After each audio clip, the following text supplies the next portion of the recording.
Pendant plus d'un siècle, la vitesse de la lumière a été considérée comme une frontière absolue, non pas une limite technologique, non pas un obstacle temporaire, mais une barrière inscrite dans la structure même de la réalité.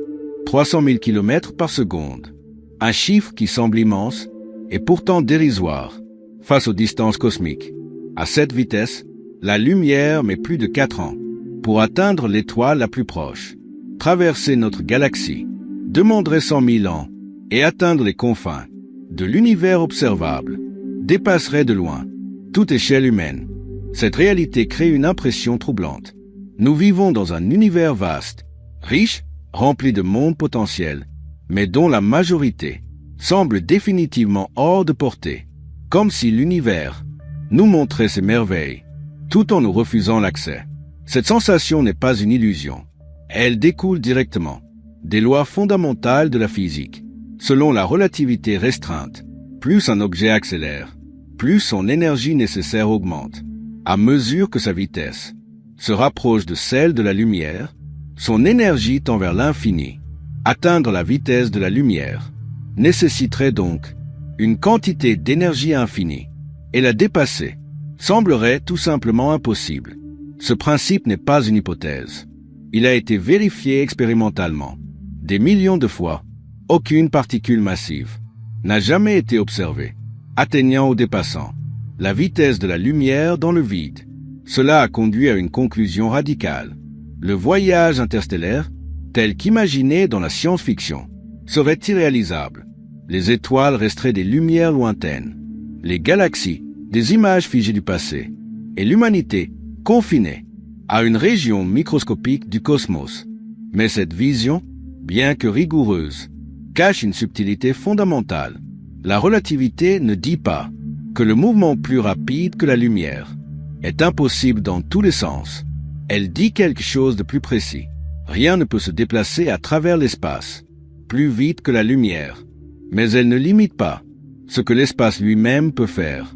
Et c'est dans cette distinction, subtile mais cruciale, que s'est ouvert un nouvel espace de réflexion scientifique. Car l'univers possède une propriété étrange. Il peut s'étirer, il peut se contracter, il peut se déformer, et il le fait déjà. Les galaxies s'éloignent les unes des autres à cause de l'expansion cosmique. À grande échelle, certaines régions de l'univers s'éloignent entre elles à une vitesse effective supérieure à celle de la lumière. Non pas parce que les galaxies se déplacent rapidement, mais parce que l'espace entre elles grandit. Cela ne viole aucune loi. Cela révèle une faille conceptuelle. Dans notre intuition, la vitesse de la lumière limite les objets dans l'espace, mais pas la dynamique de l'espace lui-même. Et cette idée a profondément changé la manière dont les physiciens pensent le voyage cosmique. Plutôt que de tenter d'accélérer un vaisseau jusqu'à des vitesses interdites, une autre question a émergé. Et si l'on ne se déplaçait pas dans l'espace, mais que l'on manipulait l'espace autour du vaisseau? Cette question n'est pas née dans l'imaginaire populaire. Elle est née au cœur même des équations. Les mêmes équations qui semblaient enfermer l'humanité dans une prison cosmique contiennent peut-être les outils pour redéfinir ce que signifie voyager.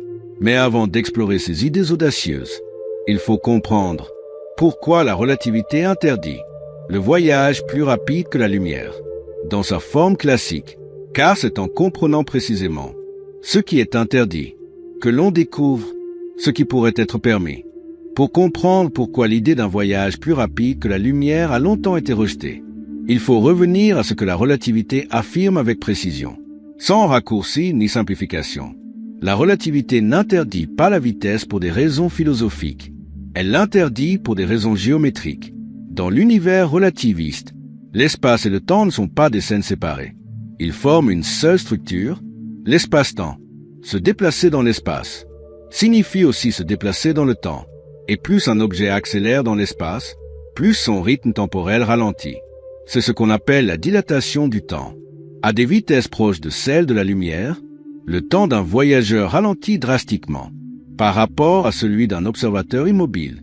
Ce n'est pas une illusion, ce n'est pas une approximation, c'est une conséquence directe de la géométrie de l'espace-temps. Mais il y a un point critique. Pour un objet doté d'une masse, accélérer signifie ajouter de l'énergie. Et à mesure que la vitesse augmente, l'énergie nécessaire croît de façon non linéaire. Plus on se rapproche de la vitesse de la lumière, plus chaque fraction supplémentaire de vitesse demande une quantité d'énergie gigantesque. À la limite exacte de la vitesse de la lumière, l'énergie requise devient infinie. C'est là que se situe l'interdiction. Aucune technologie, aucune ingénierie, aucune source d'énergie concevable ne peut fournir une énergie infinie. Ce n'est donc pas un problème pratique. C'est une impossibilité structurelle. C'est pour cette raison que les particules sans masse, comme les photons, se déplacent toujours à la vitesse de la lumière. Elles n'ont pas besoin d'énergie pour accélérer. Elles existent déjà à cette vitesse. Mais pour tout objet massif, la lumière représente une frontière asymptotique, un mur que l'on peut approcher, mais jamais franchir. Pendant des décennies, cela a semblé clore définitivement le débat. Voyager plus vite que la lumière était rangé dans la catégorie des impossibilités fondamentales. Mais cette conclusion repose sur une hypothèse implicite. L'hypothèse que voyager signifie se déplacer à travers l'espace. Or, la relativité générale, la version plus profonde de la théorie d'Einstein, introduit une idée radicalement différente. L'espace-temps n'est pas rigide. Il est dynamique. Il peut être étiré, comprimé, courbé. La gravitation elle-même n'est pas une force au sens classique, mais une déformation de la géométrie. Les planètes ne sont pas attirées. Elles suivent des trajectoires dans un espace-temps courbé. Et si l'espace peut être courbé par la masse, alors la question change. Il ne s'agit plus de savoir si un objet peut dépasser la lumière, mais si l'on peut créer une configuration de l'espace dans laquelle les distances se modifient. Dans ce cadre, un objet pourrait rester localement immobile, sans jamais violer la limite de la lumière, tout en voyant la distance entre deux points se contracter ou s'étirer autour de lui. C'est exactement ce que fait l'univers. À grande échelle, les galaxies lointaines ne se déplacent pas à travers l'espace, à des vitesses supraluminiques, mais l'espace entre nous et elles s'agrandit, et cette expansion peut dépasser la vitesse de la lumière. Sans contradiction, la relativité ne l'interdit pas, car aucun signal local ne dépasse la lumière. Cette distinction est essentielle. Elle révèle que la limite de la lumière n'est pas une barrière universelle. À tout mouvement apparent, c'est une barrière locale liée au déplacement dans l'espace. Et c'est précisément dans cet espace conceptuel que les physiciens ont commencé à imaginer des solutions radicalement nouvelles, des solutions qui ne consistent pas à accélérer un vaisseau, mais à transformer l'espace autour de lui. Cependant, reconnaître cette possibilité théorique ne signifie pas qu'elle soit réalisable, car manipuler l'espace-temps demande des formes d'énergie qui sortent complètement de notre expérience quotidienne. Avant d'explorer ces concepts, il faut introduire une idée clé, à la fois fascinante et troublante: l'existence de solutions mathématiques valides dans les équations d'Einstein qui décrivent des voyages effectivement plus rapides que la lumière sans violer la relativité. Ces solutions ne sont pas des inventions de science-fiction.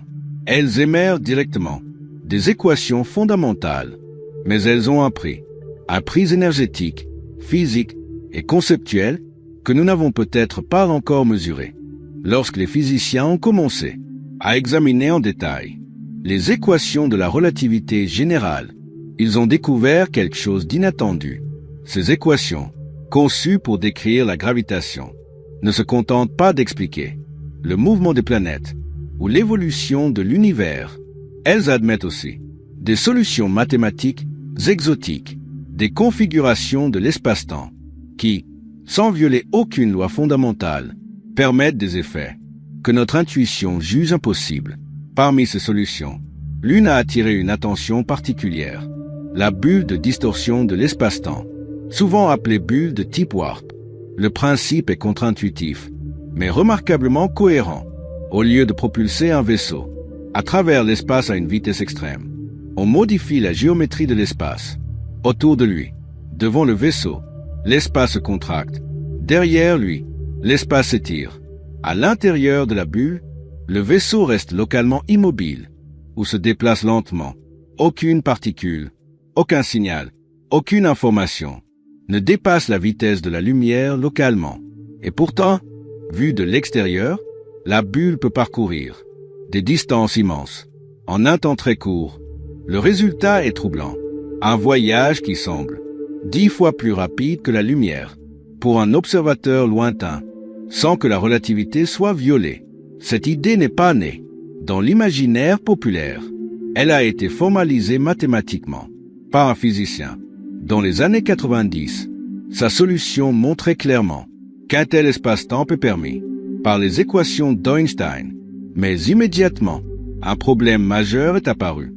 La bulle de distorsion nécessite une forme d'énergie que nous ne savons pas produire. Une énergie aux propriétés étranges.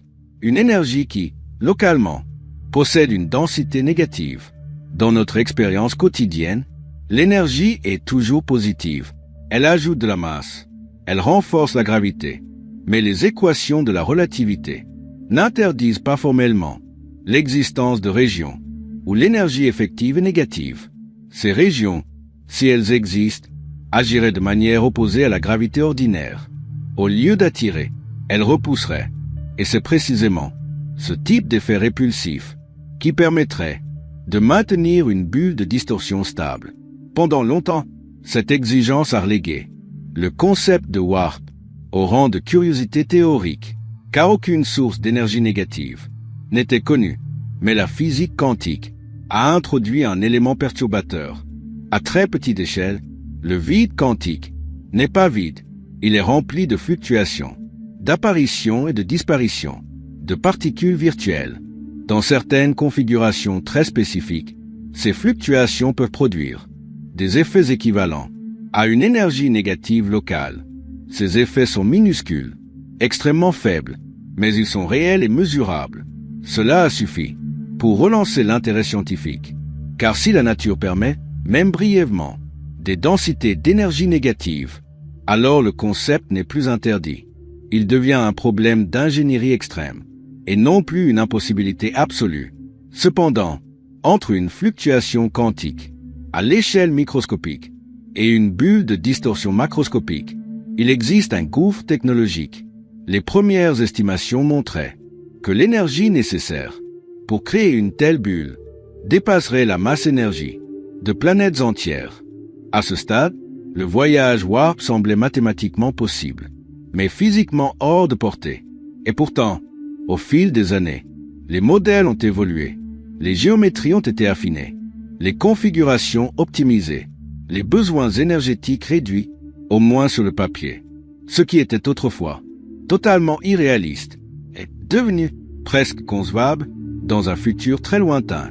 Mais même si l'énergie pouvait être fournie, une autre question fondamentale demeure. Créer une bulle de distorsion n'est pas seulement un défi énergétique, c'est un défi de stabilité, de contrôle et de sécurité causale, car manipuler l'espace-temps à cette échelle peut produire des effets secondaires que nous comprenons encore mal. Avant de parler de faisabilité, il faut donc examiner les risques profonds liés à ce type de voyage. Et c'est précisément là que la science devient plus prudente. À mesure que les physiciens ont approfondi les modèles de distorsion de l'espace-temps, un constat s'est imposé avec clarté. Le principal obstacle n'est pas seulement de créer une bulle de distorsion, c'est de la contrôler. Dans les équations, une bulle warp peut exister, mais dans la réalité physique, une structure aussi extrême serait soumise à des instabilités profondes. La première difficulté est la stabilité de la bulle elle-même. Une bulle de distorsion n'est pas un objet solide, c'est une configuration dynamique de l'espace-temps.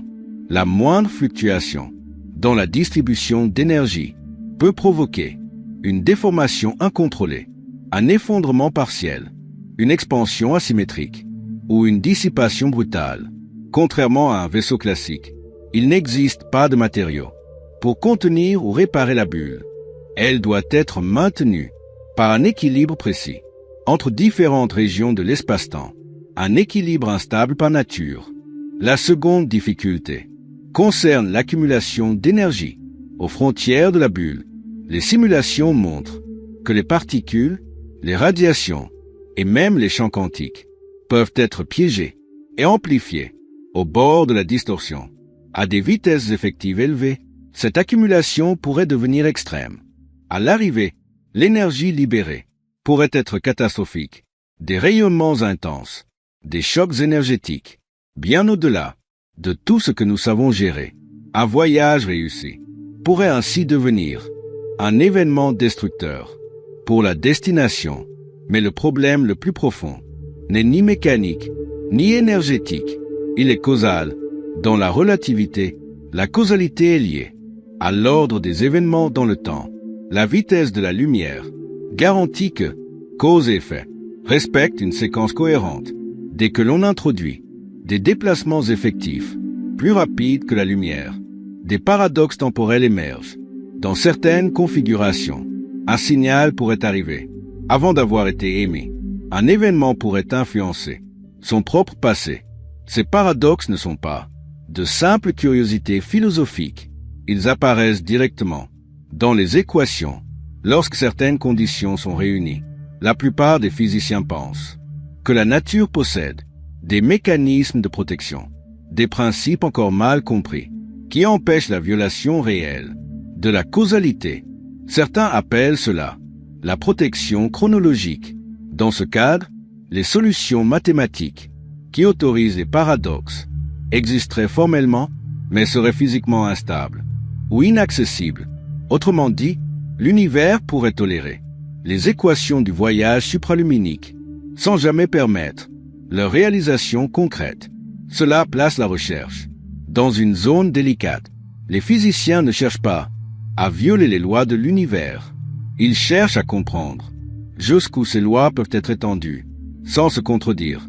Le voyage plus rapide que la lumière n'est pas une promesse, c'est une limite expérimentale qui teste la cohérence même de la physique fondamentale. Chaque amélioration des modèles réduit certaines contraintes, mais en révèle de nouvelles. L'énergie peut être optimisée, mais la stabilité devient plus fragile. La géométrie peut être simplifiée, mais la causalité devient plus menacée.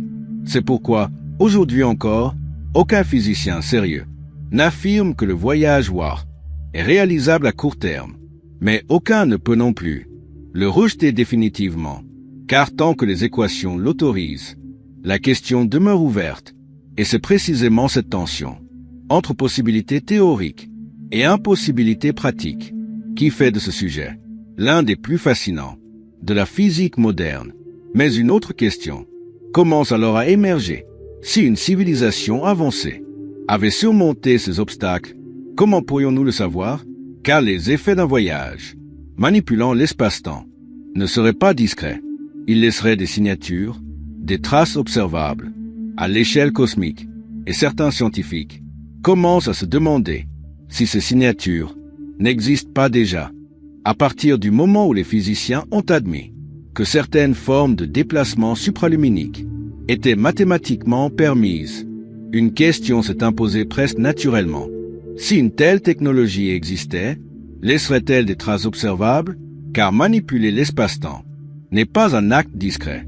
Contrairement à un moteur classique, une distorsion de l'espace agit sur des régions étendues, modifie les champs gravitationnels et perturbe la géométrie locale du cosmos. Ces perturbations, en théorie, devraient produire des signatures mesurables. La première piste concerne les ondes gravitationnelles. Toute modification brutale de la structure de l'espace-temps génère des ondulations qui se propagent à travers l'univers. Nous savons déjà détecter des ondes gravitationnelles issues de collisions de trous noirs ou de fusion d'étoiles à neutrons. Mais une distorsion artificielle, si elle existait, produirait un signal très différent. Un signal non cataclysmique, non associé à des masses extrêmes, mais néanmoins structuré. Certains chercheurs ont proposé que des impulsions gravitationnelles atypiques, sans source astrophysique évidente, pourraient être des indicateurs d'une manipulation de l'espace-temps. Ces idées restent spéculatives, mais elles reposent sur des calculs précis. La seconde piste concerne les anomalies énergétiques locales. Une bulle de distorsion nécessiterait une distribution d'énergie hautement non naturelle. Cela pourrait se traduire par des régions de l'espace où les champs quantiques présentent des comportements inhabituels, des variations inattendues dans le rayonnement de fond, des asymétries spectrales, des signatures thermodynamiques qui ne correspondent à aucun processus connu. Ce type d'anomalie est extrêmement difficile à identifier, car l'univers naturel est déjà complexe. Mais à mesure que nos instruments gagnent en sensibilité, la possibilité de détecter des écarts subtils augmente. Une troisième piste, plus indirecte, concerne la distribution des structures cosmiques. Si une civilisation avancée était capable de voyager à grande échelle cosmique, elle pourrait modifier son environnement, pas volontairement, mais par l'accumulation d'effets secondaires. Des trajectoires répétées pourraient laisser des perturbations gravitationnelles dans des régions autrement calmes, des zones de matière déplacées, des alignements statistiques improbables, des incohérences dynamiques subtiles. Ce type de signature ne serait pas spectaculaire. Elle émergerait uniquement dans des analyses à grande échelle, comparant des millions de galaxies. C'est pourquoi certains scientifiques considèrent que la recherche de technologies supraluminiques hypothétiques n'est pas une question de science-fiction, mais une extension naturelle de la cosmologie observationnelle. Chercher des anomalies ne signifie pas y croire. Cela signifie tester la cohérence de nos modèles. Et si aucune signature n'est trouvée, cela renforce notre compréhension des limites imposées par la physique. Mais une autre idée plus troublante commence à émerger. Et si le problème n'était pas que ces technologies n'existent pas, mais que leurs effets soient indiscernables des processus naturels, car l'univers lui-même manipule l'espace-temps à des échelles colossales. Trous noirs, expansion cosmique, inflation primordiale, des phénomènes si extrêmes qu'ils ressemblent déjà à de la science-fiction. Cela complique profondément la distinction entre le naturel et l'artificiel, et cela nous conduit à une question plus large. Le voyage supraluminique, s'il est possible, ne serait-il pas réservé à des échelles et des contextes que nous ne savons pas encore reconnaître? Pour avancer, il faut maintenant examiner les limites fondamentales que l'univers impose, même aux civilisations les plus avancées, même si l'on accepte l'idée que des technologies futures pourraient manipuler l'espace-temps. L'univers impose encore des limites fondamentales qu'aucune ingénierie ne peut ignorer. Ces limites ne sont pas locales, elles sont cosmiques. La première est énergétique. Même dans les modèles les plus optimisés, une distorsion de l'espace-temps demande des quantités d'énergie qui dépassent tout ce que l'humanité a jamais manipulé. Réduire cette exigence ne la rend pas négligeable. Passer d'une énergie équivalente à une planète, à celle d'un astéroïde, reste hors de portée de toute civilisation de type actuel. Cela signifie que le voyage supraluminique, s'il est possible un jour, ne serait pas une technologie courante. Il serait rare, précieux, réservé à des usages exceptionnels. Mais l'énergie n'est pas la limite la plus profonde. La seconde limite vient de l'expansion de l'univers. L'univers ne se contente pas d'exister. Il grandit, et cette expansion n'est pas uniforme. Elle s'accélère. À grande échelle, des régions de l'univers s'éloignent de nous à une vitesse effective supérieure à celle de la lumière. Non parce qu'elle se déplace, mais parce que l'espace entre nous s'étire. Cela crée une frontière conceptuelle majeure. L'horizon cosmique. Au-delà de cet horizon, même la lumière émise aujourd'hui ne nous atteindra jamais. Ces régions ne sont pas détruites. Elles ne disparaissent pas. Elles deviennent simplement inaccessibles. Et cette inaccessibilité ne dépend pas de la technologie. Elle dépend de la géométrie globale, de l'espace-temps.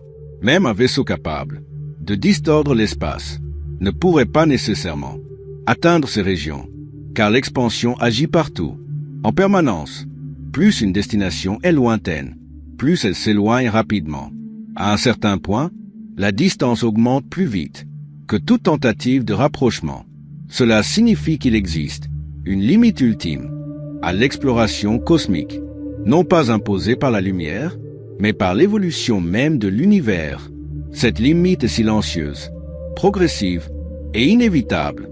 Chaque milliard d'années, davantage de galaxies franchit cet horizon, des mondes entiers deviennent à jamais hors de portée, même pour une civilisation dotée de technologies extrêmes. Cette idée a une implication profonde. Le voyage supraluminique, s'il existe, ne rend pas l'univers infini. Il ne supprime pas les frontières cosmologiques. Il ne fait que repousser les limites locales. L'univers conserve toujours une part d'inaccessibilité, mais il existe encore une troisième limite, plus subtile, la limite de la causalité globale. Même si l'on pouvait se déplacer rapidement entre deux points, l'ordre des événements doit rester cohérent. L'univers semble organisé de manière à préserver une structure temporelle globale. Cela suggère que certaines trajectoires, bien que mathématiquement permises, pourraient être physiquement interdites par des mécanismes encore inconnus. En d'autres termes, l'univers pourrait autoriser des raccourcis locaux sans jamais permettre une violation globale de la causalité. Ces limites ne rendent pas la recherche inutile, elles la rendent plus précise. Elles indiquent où chercher et où ne pas chercher. Le voyage supraluminique n'est pas une clé universelle, c'est une hypothèse limitée, soumise à des contraintes sévères et profondément liée à la structure du cosmos. Mais cette prise de conscience ouvre une autre perspective. Si l'univers impose des limites si strictes, alors toute tentative de voyage devrait être pensée sur des échelles de temps et de sens très différentes des nôtres. Et cela nous conduit à une question humaine, presque existentielle. Pourquoi cherchons-nous à voyager plus vite que la lumière? Est-ce par nécessité scientifique, par curiosité ou par un refus instinctif de l'immensité et du silence? Pour avancer, il faut maintenant examiner ce que ce type de voyage signifierait réellement pour une civilisation. La question du voyage plus rapide que la lumière n'est pas seulement scientifique, elle est profondément humaine. Depuis que l'humanité a levé les yeux vers le ciel, l'espace a toujours représenté à la fois une promesse et une frustration. Les étoiles sont visibles, mais inaccessibles. Les galaxies sont réelles, mais hors d'atteinte. La vitesse de la lumière cristallise ce paradoxe. Elle est suffisamment rapide pour révéler l'immensité de l'univers, mais suffisamment lente pour nous en interdire l'exploration directe. C'est cette tension qui alimente le rêve. Dépasser la lumière, ce n'est pas seulement aller plus vite, c'est refuser l'idée que l'univers soit essentiellement un spectacle passif. C'est vouloir transformer l'observation en participation. Sur le plan scientifique, ce rêve naît d'une curiosité légitime. Chaque nouvelle frontière franchie dans l'histoire humaine a révélé des réalités inattendues. La traversée des océans, l'exploration des continents, la conquête de l'air, la sortie de l'atmosphère. À chaque fois, ce qui semblait impossible est devenu banal, non pas parce que les lois ont changé, mais parce que notre compréhension s'est affinée. La lumière apparaît aujourd'hui comme la dernière frontière, non pas une frontière géographique, mais une frontière conceptuelle. Elle marque la limite entre un univers accessible et un univers seulement observable. Mais au-delà de la science, il existe une dimension culturelle profonde. La lumière symbolise la connaissance, la vitesse ultime, la vérité. La dépasser, dans l'imaginaire collectif, revient à dépasser les contraintes fondamentales de l'existence. C'est pourquoi cette idée revient sans cesse dans la fiction, dans la philosophie et même dans le langage. Mais la physique nous impose une correction importante. Dépasser la lumière ne signifie pas échapper à l'univers. Cela signifie entrer dans une relation plus complexe avec lui. Le voyage supraluminique, s'il est possible un jour, ne serait pas une libération totale. Il serait accompagné de pertes irréversibles, isolement temporel, décalage culturel, rupture avec l'origine.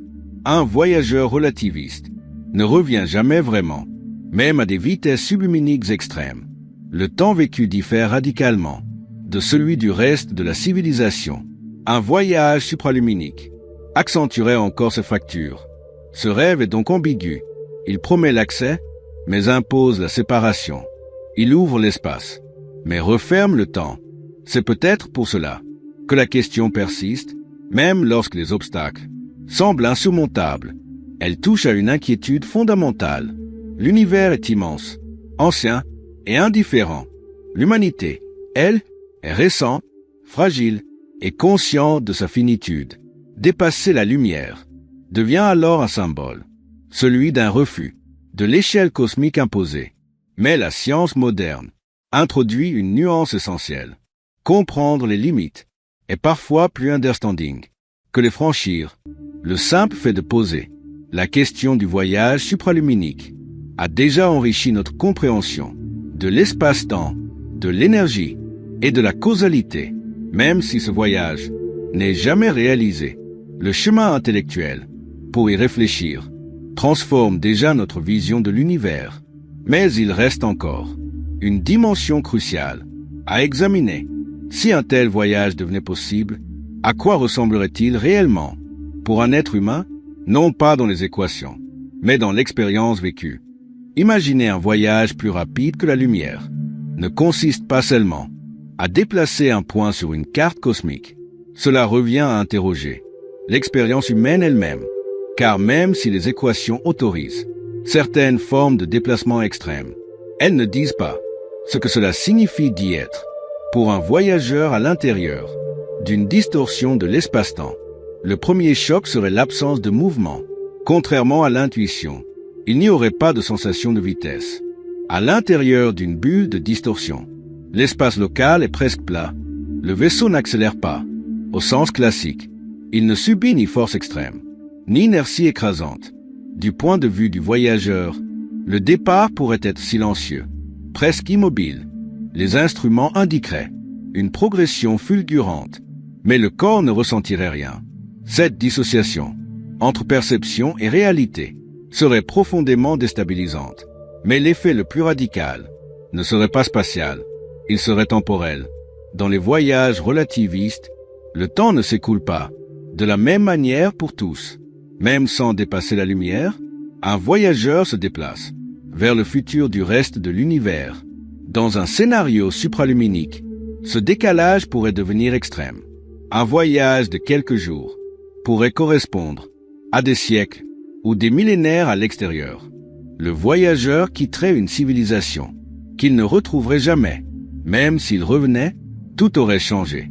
Les langues, les cultures, les technologies, les repères humains. Le voyage supraluminique n'abolirait pas la distance. Il la transformerait en distance temporelle. À cela s'ajoute une autre dimension, l'isolement informationnel. À mesure que le vaisseau s'éloigne, les communications deviennent impossibles. La lumière met trop de temps à transmettre des signaux. Dans certains scénarios, les communications ne seraient pas simplement retardées, elles seraient rompues. Le voyageur serait coupé du reste de l'humanité, non pas par choix, mais par géométrie cosmique. Ce type d'isolement n'a aucun équivalent historique. Même les explorateurs les plus lointains pouvaient espérer un retour, un message, un lien. Ici, le lien disparaît. Le voyage devient un aller sans retour. Au sens relationnel, il reste la question psychologique. L'être humain est adapté à des échelles modestes. Nos repères temporels sont biologiques. Nos repères spatiaux sont terrestres. Être confronté à des distances cosmologiques, à des temps dilatés, à l'indifférence de l'univers, poserait un défi mental immense. Le voyageur ne serait pas seulement un explorateur, il serait un exilé temporel. Même si la technologie rendait le voyage possible, la sélection humaine serait drastique. Peu d'individus accepteraient une telle rupture. Cela soulève une question fondamentale.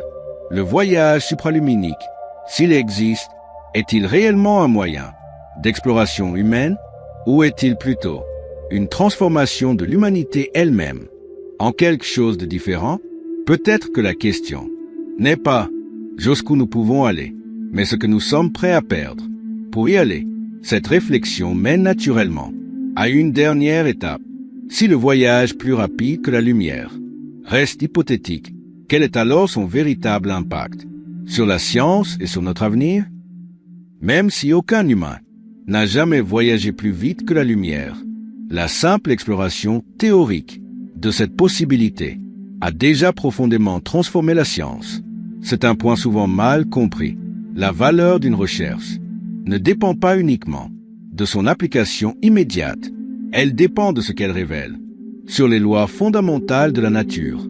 En tentant de comprendre si un voyage supraluminique est possible, les physiciens ont été forcés d'examiner les fondations mêmes de l'espace, du temps et de l'énergie. Cela a conduit à des avancées inattendues. La première concerne notre compréhension de l'espace-temps, les modèles de distorsion, les géométries exotiques et les solutions extrêmes ont permis de mieux cerner les limites de la relativité générale. Ils ont mis en évidence les zones où la théorie fonctionne parfaitement et celles où elle entre en tension avec la physique quantique. Ces tensions ne sont pas des échecs, elles sont des indices. Elles montrent où une théorie plus profonde doit émerger. C'est précisément ainsi que la physique progresse. La recherche sur le voyage supraluminique a aussi contribué à une meilleure compréhension de l'énergie du vide. Les discussions autour de l'énergie négative, des fluctuations quantiques et des effets du vide ont nourri des domaines entiers de la physique moderne. Ces recherches ont des retombées concrètes. Elles influencent les technologies quantiques, les capteurs ultrasensibles et même certaines approches de l'énergie fondamentale. Autrement dit, en cherchant l'impossible, la science affine le possible. Un autre impact majeur concerne la cosmologie. Les réflexions sur les limites du voyage ont renforcé l'importance des horizons cosmiques. Elles ont clarifié ce que signifie réellement un univers en expansion accélérée. Grâce à ces travaux, nous comprenons mieux pourquoi certaines régions de l'univers sont définitivement hors de portée, non pas à cause d'un manque de technologie, mais à cause de la structure même de l'espace-temps. Cela change profondément notre vision de l'avenir cosmique. L'univers n'est pas seulement vaste, il est sélectivement accessible. Cette idée influence la recherche sur les civilisations avancées, sur la longévité cosmique et sur les limites ultimes de l'exploration. Il existe aussi un impact philosophique majeur. Le voyage supraluminique agit comme un test conceptuel. Il nous force à distinguer ce qui est physiquement interdit de ce qui est simplement improbable. Il nous apprend à ne pas confondre nos intuitions humaines avec les lois de la nature. Enfin, cette recherche a une valeur éducative profonde. Elle permet d'expliquer des concepts complexes, relativité, causalité, énergie, de manière concrète et fascinante. Elle sert de pont entre la science abstraite et l'imaginaire humain, même si aucun vaisseau ne dépasse jamais la lumière. Le simple fait d'avoir exploré cette possibilité aura enrichi notre compréhension de l'univers, mais il reste une dernière étape, une conclusion qui rassemble la science, les limites, le rêve et la réalité. Une conclusion qui ne répond pas à la question « Est-ce possible ?» par un oui ou un non, mais par une réflexion plus profonde. À la fin de ce voyage intellectuel, une chose devient claire. La question du voyage plus rapide que la lumière n'est pas une simple spéculation futuriste. C'est une question limite, une question qui force la science à se confronter à ses propres fondations. Pendant longtemps, la vitesse de la lumière a été perçue comme une barrière définitive, une frontière absolue entre le possible et l'impossible. Mais la science moderne ne fonctionne pas en termes de murs infranchissables. Elle fonctionne en termes de cadres, de conditions et de cohérence. Les équations d'Einstein, qui semblaient initialement interdire toute forme de voyage supraluminique, ont révélé une subtilité profonde. Elles n'interdisent pas la manipulation de l'espace-temps lui-même. Elles interdisent seulement la violation locale de la causalité et du mouvement à travers l'espace. Dans cet interstice conceptuel, la science a découvert des possibilités inattendues, des bulles de distorsion, des géométries exotiques, des raccourcis théoriques qui ne violent aucune loi connue. Mais ces possibilités ne sont pas des promesses.